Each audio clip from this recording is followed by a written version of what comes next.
Good morning, children. Welcome to geography class. Today I'll be teaching you a new chapter, that is chapter 8 in your textbook, and the page number is 175. So you can open the same page, 175. This is minerals and energy resources. The chapter has been divided into two parts. In the first part, we shall study about the minerals, and in the second part, we shall study about energy resources. So let us begin with minerals. First of all, we shall see the meaning of mineral. So what is a mineral? It's written in your book that a mineral is an aggregate combination of two or more than two elements. A mineral has a definite chemical composition and it is formed by inorganic processes, means not by organic processes. So this is the definition of mineral. Here you can add a question: what is a mineral? Now the next thing is, the minerals are of two types. The first is metallic minerals and the second is non-metallic minerals, as you are seeing here. So in metallic minerals, they contain metal and they are mostly found in igneous rocks. These metallic minerals are used in the metallurgical industry and they are very important for the industrialization and economic growth of a country. Now, which minerals are counted in this metallic minerals? They are iron ore, manganese, nickel and copper. Now, the second category is non-metallic minerals. These non-metallic minerals do not contain metals, and they are mostly found in the sedimentary rocks. The examples of these non-metallic minerals are mica, limestone and gypsum. Now the question comes here, why it is necessary to conserve the minerals? Minerals, you know that they are the backbone of any country and it is necessary to conserve them. But why? So the answer is here that minerals are non-renewable resources. It means they are exhaustible. After a limit they get exhausted and it is not very easy to replace them. They take a very long time to develop geologically. Therefore, it is a necessity to conserve the minerals and they should not be misused. Now children, here in your syllabus there are four minerals. The first one is iron ore, second is manganese, third is bauxite and copper. According to the previous reduced syllabus, bauxite was not there, but I am teaching you in case it is added again, so you can at least do it. So let us begin with iron ore. Iron ore, you know that it is the backbone of modern industries because there is no industry which runs without iron ore, and it is essential for the economic growth of a country. And this iron ore, it is taken out from the mines. So when it is taken out, it carries pure iron plus it carries some impurities, right? So according to that percentage of iron ore and impurities, it is divided into four categories. First is magnetite, second is hematite, third is limonite and fourth is siderite. First, magnetite. This magnetite is the best quality of iron ore and it contains 72% of pure iron. It means only 28% impurities. Because of this, it is called the best quality of iron ore. It is reddish in color and it has magnetic properties. As it attracts to a magnet, so it can be magnetized to become permanent magnet itself. It is used in industries as ore of iron and manufacturing of steel. The main states where it is found in India are Andhra Pradesh, Goa, Kerala, Tamil Nadu and Karnataka.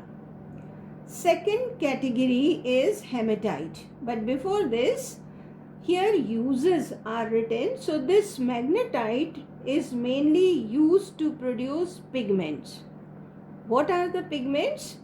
These are the colored material completely or nearly soluble in water. So the main use of this is to produce pigments. Now hematite.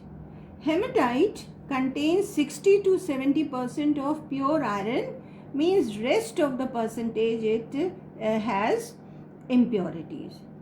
It is found in Andhra Pradesh, Telangana, Jharkhand, Odisha, Chhattisgarh, Madhya Pradesh, Goa, Karnataka and Maharashtra. It is yellowish in color and it contains as I told you 60 to 70% of pure iron. Now the third category is limonite. This limonite is yellow in color and it contains only 40 to 60% of pure iron. It means 40 to 60% of impurities. It is yellow or brown in color and it is inferior in quality. It is not as good as magnetite and hematite. In India, it is found in Raniganj district of West Bengal. Then in Uttar Pradesh also it is found. Uttarakhand and Himachal Pradesh, especially Kangra Valley of Himachal Pradesh.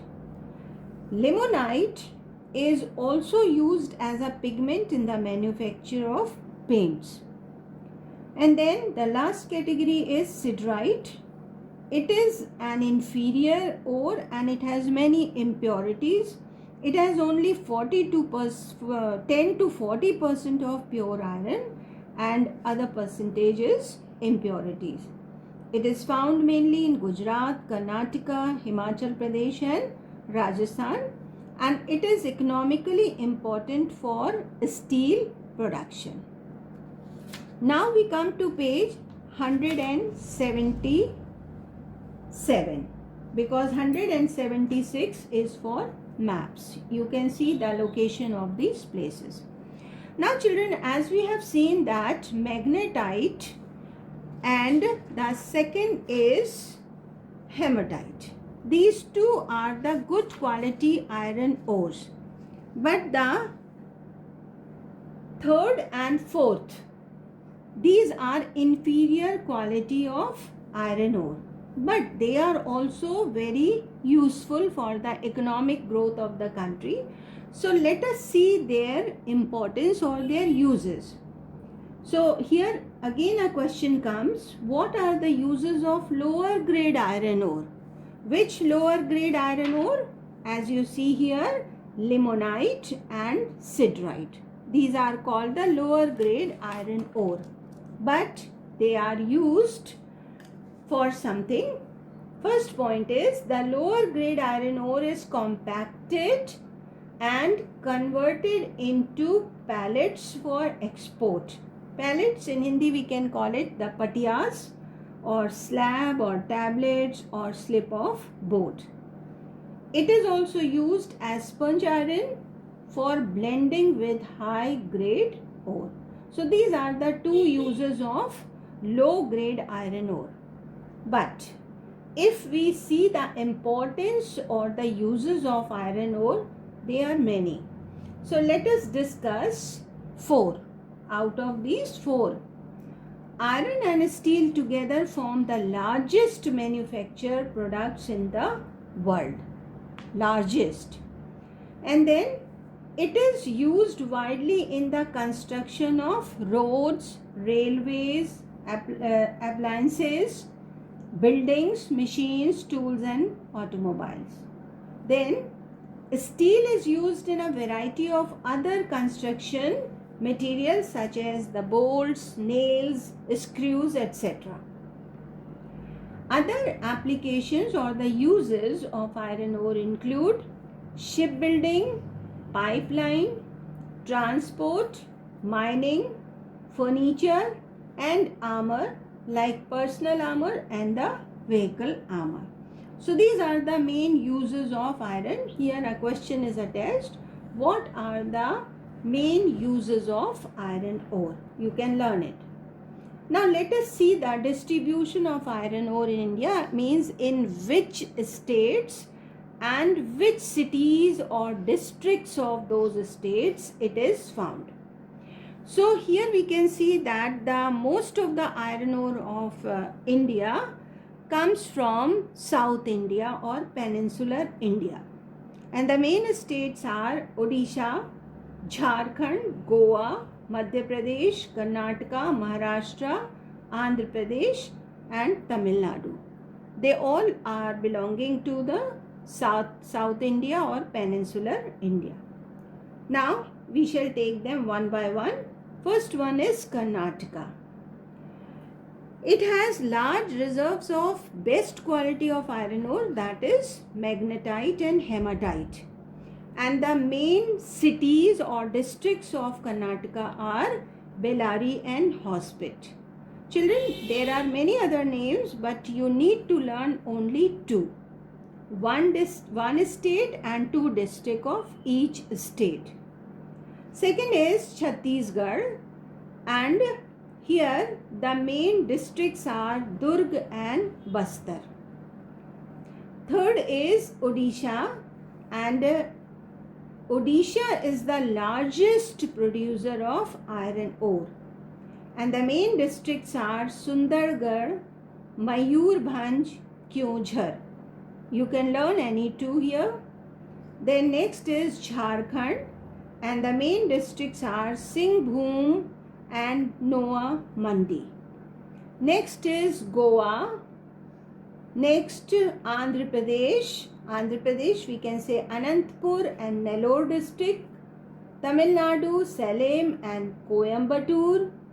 Kerala, Kozhikode. Then Maharashtra, Ratnagiri and Chandrapur. So all these are the main states and their main districts which are producing iron ore in India. Okay children, so this is all about iron ore. In the next video, I'll be teaching you about manganese, copper and bauxite.